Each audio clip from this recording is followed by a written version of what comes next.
Bismillahirrahmanirrahim. Assalamualaikum warahmatullahi wabarakatuh. Di pertemuan yang ke-6 ini atau sesi 6 ini kita masih bicara tentang uh, composite slab ya, composite slab dan composite beam untuk yang simply supported atau yang simple beam, simple slab dengan tumpuan sederhana. Nah, di pertemuan sebelumnya kita sudah membahas beberapa item ya, ada punching shear, kemudian tahanannya terhadap longitudinal shear, sagging bending, vertical shear gitu-gitu. Nah, sekarang kita masuk ke tahanan selanjutnya ya, terkait dengan bagaimana perilakunya untuk bending momennya di composite slab itu terhadap beban titik dan beban garis. Nah, kalau adik-adik tahu, kalau kita bicara slab ya, composite slab itu dalam satu gedung, berarti kan kita bicara satu lantai gitu kan. Kita bicara lantainya gitu. Misalkan ini saya punya kolom, sini kolom, kemudian nah, ini katakanlah dia di lantai 2 atau lantai 3 seperti itu. Nah, dia kan dalam bentuk satu luasan gitu kan. Nah, slabnya yang ini nih. Ini yang slab. Kemudian di slab ini, di lantai ini, itu kan ada kolom praktis misalnya. Kemudian sekeliling sini kan ada dindingnya ya kan. Kan tidak mungkin bangunan tidak ada dindingnya. Terus kalau di atas balok sih oke lah.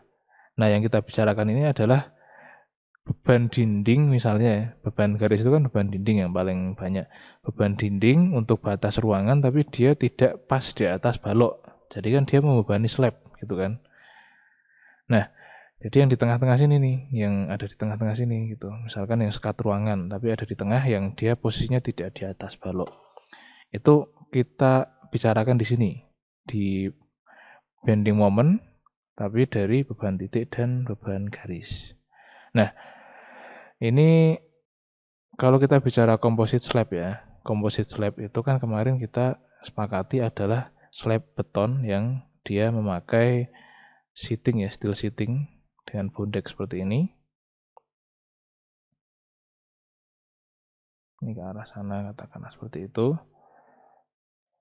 Nah, kemudian di atasnya kan dicor beton. Dicor beton. Kemudian ini yang kita namakan composite slab. Nah, kemampuannya dia, si slab ini, dalam menahan beban dinding ini yang paling banyak dipakai itu kan beban bata, dinding bata. Tapi ada juga yang memperhitungkan karena itu di tengah ruangan, jadi dia tidak kena balok, itu banyak juga yang pakai dengan partisi. Misalkan dengan particle board atau dengan GRC board atau dengan triplek, banyak ya macamnya. Tapi yang paling banyak, yang paling lazim dipakai adalah yang menggunakan pasangan bata. Nah, kalau memakai pasangan bata itu kan kategorinya dia berat, karena berat volumenya pasangan bata itu hampir sama dengan berat volumenya si beton. Jadi dia bisa dibilang adalah beban berat, karena dia tinggi juga kan. Kalau kita bicara gedung perkantoran misalkan, itu kan rata-rata tingginya 3,5 meter sampai 4 meter dindingnya. Nah, itu kan tinggal dikali berat per meternya, katakanlah 250 kg per meter persegi. Dikali tingginya itu kan udah berapa gitu kan bebannya per meter lari. Nah, ini terkait perilaku itu dalam Eurocode sudah diatur sebenarnya. Jadi bagaimana lebar efektifnya ya, ini for width of composite slab efektif, ini lebar efektifnya dalam perhitungan beban lentur dan geser vertikalnya, tahanannya itu terhadap beban titik atau beban garis sudah diatur. Nah, mudahnya karena dia ini kan satu arah ya. Dia satu arah gitu. Karena bentuknya steel sheetingnya seperti ini, jadi tahanannya dia itu kan hanya ke arah sana saja. Dia menahannya ke arah sana. Kalau yang ke arah sini, itu kan dia tidak punya kekuatan steel sheetingnya. Tapi yang ke arah sini kan dia punya. Jadi itu yang dinamakan kenapa dia one direction only ya. Satu arah. Nah, ini ketika tulangan transversalnya itu yang di atasnya steel sheeting itu minimal 0,2% dari luasan betonnya. Jadi itu tidak membutuhkan perhitungan terhadap beban yang besarnya 7,5 kN. Jadi kalau sudah ada, di sini kan ada steel sheeting ya, kemudian di atasnya steel sheeting ini kan digelar tulangan, wire mesh misalkan. Nah kalau luasannya ini katakanlah dia, ini kalau saya gambar penampangnya kan kayak gini.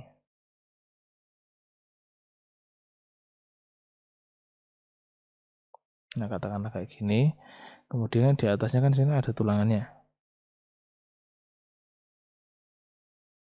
Nah katakanlah ini adalah B, kemudian di sini adalah T.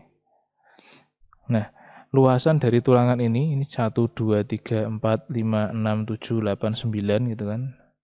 9 tulangan dikalikan dengan masing-masing tulangan itu kalau dibagi B kali T lebih besar dari atau sama dengan 0,2% atau 0,002 ya. 0,002 itu dia tidak perlu diperhitungkan dalam menanggung beban yang besarnya 7,5 kN ini. 7,5 kN itu seberapa? Jadi kalau kita andaikan ini beban dinding ya, dinding itu dinding bata atau dinding setengah bata ya, yang untuk umumnya rumah itu dia besarnya 250 kg per meter persegi atau 2,5